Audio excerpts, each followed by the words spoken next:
And on the UK's hottest day on record, fire and chaos on the railways, downed power lines, line-side fires and broken down trains.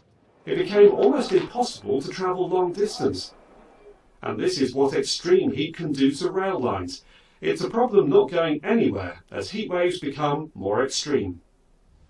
Well, to find out what can be done to keep trains running and us moving during heat waves, I've come to the Epping Ongar Railway. It's a heritage railway here in Essex, and we've been granted safe access to the tracks whilst the trains aren't running here.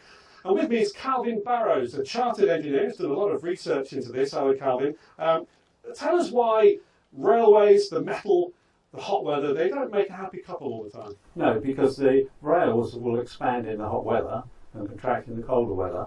So you have to cope with if the rails expand, then they will force themselves together and they can't go anywhere, so they then try and buckle sideways. That's obviously a very dangerous situation.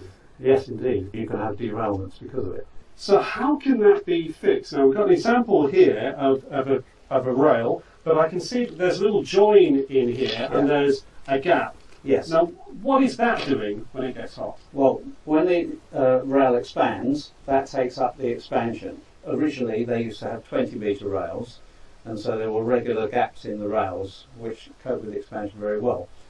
But that was the problem mechanically, because the wheels were hitting that gap in the rails and causing a lot of maintenance problems, and it was noisy as well. So they introduced the continuous welded rail, which is 3 times the length. But obviously that causes more expansion, so you have to deal with that in a different way. So you're telling me in the old days we could deal with heat better than we can now? In a way, yes. So how do you get around that problem then with these long stretches of rail now that are prone to buckling? Well, when you put the rail in, you stretch it so that at 27 degrees it has no stress in the rail. So then when it gets hotter, you're putting less expansion into the rail because it's already stretched.